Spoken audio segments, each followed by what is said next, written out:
नमस्कार, सुजिस बुलेटिन में आपका स्वागत है। मैं हूं आपके साथ सपना शाह। सबसे पहले एक नजर हेडलाइंस पर।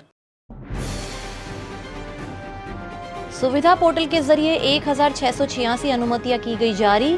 फर्स्ट इन फर्स्ट आउट सिद्धांत से पार्टियों और उम्मीदवारों को मिलता है समान अवसर। पहले चरण के 12 लोकसभा क्षेत्रों में आज से शुरू हुई ईवीएम मशीनों की कमीशनिंग। अभ्यर्थियों ने पहली बार टीवी मॉनिटरिंग के जरिए देखी वीवीपैट में सिंबल लोडिंग की प्रक्रिया। प्रदेश में 25 लोकसभा क्षेत्रों के लिए चुनावी तस्वीर हुई साफ।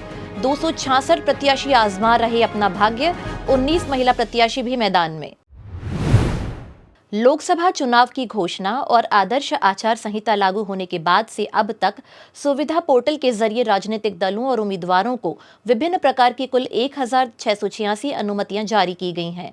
मुख्य निर्वाचन अधिकारी श्री प्रवीण गुप्ता ने बताया कि कुल 2340 आवेदनों में से 1686 को अनुमति दे दी गई है, जबकि पेंडिंग 86 पर अभी कार्रवाई जारी है। वहीं 480 को अधूरी जानकारी के कारण निरस्त कर दिया गया है। मुख्य निर्वाचन अधिकारी ने बताया कि सुविधा पोर्टल स्वतंत्र, निष्पक्ष और पारदर्शी चुनावों के लोकतांत्रिक सिद्धांतों को कायम रखने और सभी को समान अवसर सुनिश्चित करने के लिए भारत निर्वाचन आयोग द्वारा विकसित एक तकनीकी व्यवस्था है।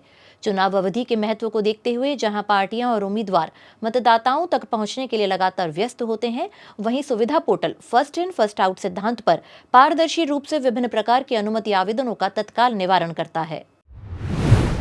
लोकसभा चुनाव के पहले चरण के लिए आज से अभ्यर्थियों या उनके प्रतिनिधियों की मौजूदगी में इलेक्ट्रॉनिक वोटिंग मशीन यानी ईवीएम और वीवीपैट की कमीशनिंग का काम शुरू हो गया है। इस दौरान टीवी मॉनिटरिंग के माध्यम से अभ्यर्थी या उनके प्रतिनिधियों ने सिंबल लोडिंग की प्रक्रिया को देखा।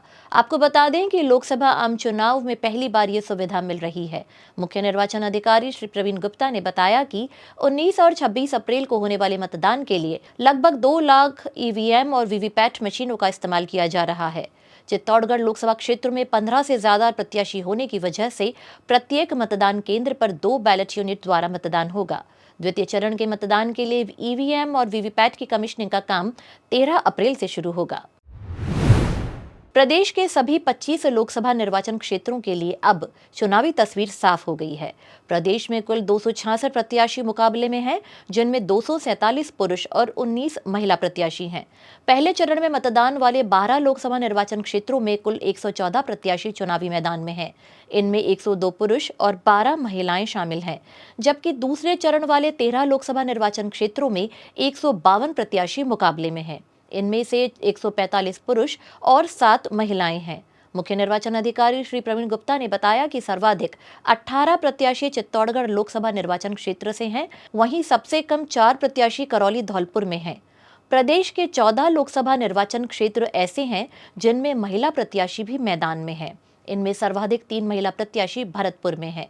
मुख्य निर्वाचन अधिकारी ने बताया कि इस बार के लोकसभा चुनाव में पिछले लोकसभा चुनावों के मुकाबले प्रत्याशियों की संख्या में 17 की बढ़ोतरी हुई है। वर्ष 2019 में कुल 249 प्रत्याशी चुनावी मैदान में थे, जिनमें से 226 पुरुष और 23 महिलाएं थीं। पिछले लोकसभा चुनाव में सर्वाधिक 24 प्रत्याशी जयपुर सीट से मैदान में थे, जबकि सबसे कम 4 प्रत्याशी भीलवाड़ा सीट पर थे। भारत निर्वाचन आयोग ने लोकसभा चुनाव के लिए मीडिया कवरेज के संबंध में विस्तृत दिशा निर्देश जारी किए हैं। आयोग ने कहा है कि टेलीविजन, सिनेमेटोग्राफ या इसी तरह के अन्य संचार माध्यमों से किसी भी चुनावी मामले यानी विज्ञापन या प्रचार आदि का प्रदर्शन करने पर प्रतिबंध रहेगा। ये प्रतिबंध किसी भी मतदान क्षेत्र में मतदान समाप्ति के 48 घंटे पहले तक की अवधि के लिए प्रभावी रहेगा। आयोग ने स्पष्ट किया है कि कोई भी व्यक्ति सिनेमेटोग्राफ, टेलीविजन या अन्य ऐसे ही उपकरण के माध्यम से किसी भी चुनावी मामले को जनता के समक्ष प्रदर्शित नहीं करेगा। इन प्रावधानों का उल्लंघन करने पर दोषी व्यक्ति को 2 साल तक की कैद या जुर्माना या दोनों से दंडित किया जा सकता है।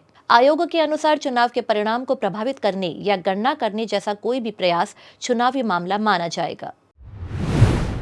आज के बुलेटिन में फिलहाल इतना ही, लेकिन याद रखिए 19 अप्रैल और 26 अप्रैल को अपने मत का प्रयोग जरूर करिए। नमस्कार।